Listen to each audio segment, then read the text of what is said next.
আজকে দেখলাম যে জামাত কূটনীতিকদের সম্মানে একটা ইফতার পার্টি আয়োজন করেছে। সেখানে একটা মেয়ে, সুন্দরী মেয়ে এসেছে।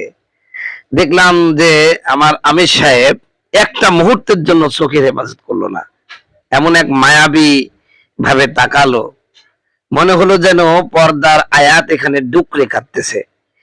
পর্দার আয়াত বলতেছে, মাননীয় জামাতের আমির, আমি যে ফরজ, আমি যে পর্দা ফরজ, আল্লাহ পাক কোরআন শরীফের সূরা নূরে বলছেন যে তুমি প্রত্যেকটা পরনারী থেকে চক্ষু হেফাজত করো, চক্ষু নিচু করো। আলী রাদিয়াল্লাহু তাআলা বলছে, আলী প্রথমে একবার তাকাইছো মনের ভুলে বা ভুল কমে, ঠিক আছে, কিন্তু দ্বিতীয়বার তাকায়ও না। কিন্তু আমাদের জামাতের আমির প্রতিটা অনুষ্ঠানে দেখেছি যে মেয়েদের প্রতি একটা বিশাল একটা দুর্বলতা তার কাজ করে। একটা ইসলামী দলের আমির হয়ে যদি মেয়েদের প্রতি এই দুর্বলতা কাজ করে, একটু মানে সামান্যতম নিজেকে সংযত রাখে না, এটা আমার কাছে খুব কষ্ট লাগে।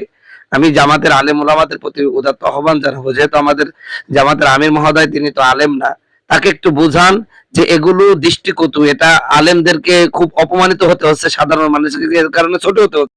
এখন বলতে পারেন হুজুর এত সুন্দর ইবাদতের রাত কেন আল্লাহ পাক ওপেন করে দিল না, নির্দিষ্ট করে দিল না অমুক রাত্রিতে, এই জন্য করে দিল না, এই জন্য করে দিল না।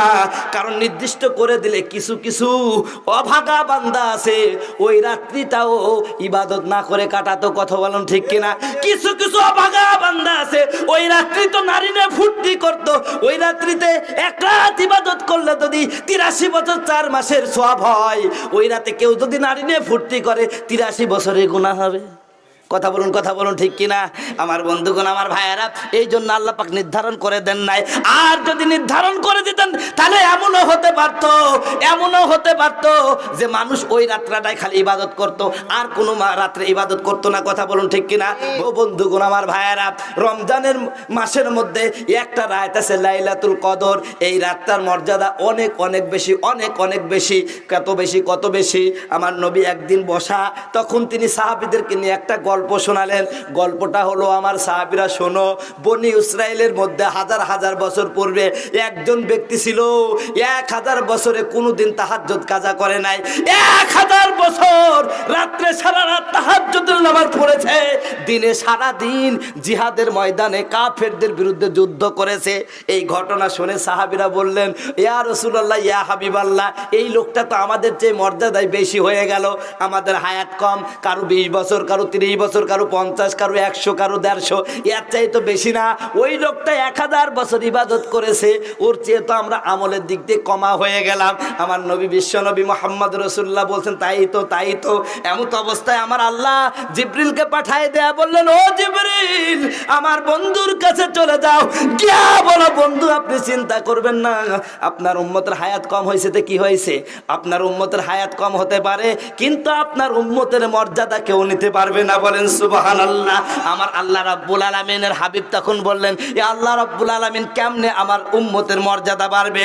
তখন আমার আল্লাহ রাব্বুল আলামিন জিবরিলকে বলে দিলেন, ও জিবরিল, আমার নবীকে শোনায় দেন, ইন্না আনজালনাহু ফি লাইলাতিল কদর। ও নবী, এই কোরআনুল কারীম একটা রাত্রে নাজিল করেছি।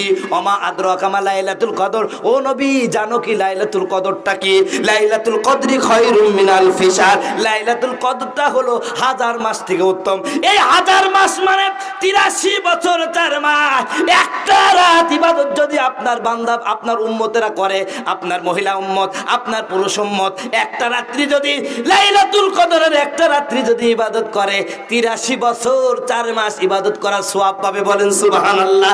তার মানে কোনো ব্যক্তি যদি 20 বছরও বাঁচে, 12 বছর বয়সে তার নামাজ রোজা ফরজ হয়েছে, 12 বছর বয়স থেকে যদি 8 বছর সে লাইলাতুল কদর একটা করে পেয়ে যায়, 83 8 কত হয়? জোরে বলেন সুবহানাল্লাহ। ও নবী, আপনার উম্মতের হায়াত কম কিন্তু মর্যাদা বেশি। জোরে বলেন সুবহানাল্লাহ। আমার বন্ধুগণ, আমার ভাইয়েরা, এই রাত্রিটা আছে কোথায়? 20 রমজানের পর থেকে 30 রমজানের মাঝামাঝি বেজর রাত্রিতে আমরা কি করি? 87 রমজানে নামাজ কালাম পড়ি, 83 বছরের ইবাদত করি বলি। কে বলেছে আপনাকে 87 রমজানে লাইলাতুল কদর? না, লাইলাতুল কদর যে কোন রাত্রিতে কেউ বলতে পারে না, এটা একমাত্র আল্লাহ রাব্বুল আলামিন জানেন। কথা বলুন ঠিক কিনা? এখন বলতে পারেন হুজুর এত সুন্দর ইবাদতের রাত কেন আল্লাহ পাক ওপেন করে দিল না, নির্দিষ্ট করে দিল না অমুক রাত্রিতে? এই জন্য করে দিল না, এই জন্য করে দিল না কারণ নির্দিষ্ট করে দিলে কিছু কিছু অভাগা বান্দা আছে ওই রাত্রিটাও ইবাদত না করে কাটাতো। কথা বলুন ঠিক কিনা? কিছু কিছু অভাগা বান্দা আছে ওই রাত্রি তো নারী নিয়ে ফুর্তি করতো, ওই রাত্রিতে এক রাত ইবাদত করলে যদি 83 বছর 4 মাসের সওয়াব হয়, ওই রাতে কেউ যদি নারী নিয়ে ফুর্তি করে 83 বছরের গুনাহ হবে। কথা বলুন ঠিক কিনা? আমার বন্ধুগণ, আমার ভাইয়েরা, এই জন্য আল্লাহ পাক নির্ধারণ করে দেন নাই। আর যদি নির্ধারণ করে দিতেন তাহলে এমনও হতে পারতো যে মানুষ ওই রাত্রাটাই খালি ইবাদত করত, আর কোনো রাত্রে ইবাদত করতো না। কথা বলুন ঠিক কিনা? বন্ধুগণ, আমার ভাইয়েরা, গভীর রাত্র হয়ে গেল, আরো অনেক আলোচনা করলে সময় চলে যাবে, আপনারা বসে থাকবেন জানি। বন্ধুগণ, আমার ভাইয়েরা, এই যে মাদ্রাসার মাহফিলটা হচ্ছে, এখানে একজন হাফেজ হয়েছে মাত্র 4 মাস বয়সে। মাত্র 4 মাসের মধ্যে হাফেজ হইতে এখনো 4টাখানে কথা না। আপনাদের এখানে কবুল করেছে ছেলেটা। তেলাওয়াত শুনে আমি বড় মুগ্ধ হয়েছি। এত সুন্দর তেলাওয়াত, ইনশাআল্লাহ অনেক বড় হবে ভাই, অনেক বড় হবে। এই জন্য এই মাদ্রাসাটা চালু রাখার জন্য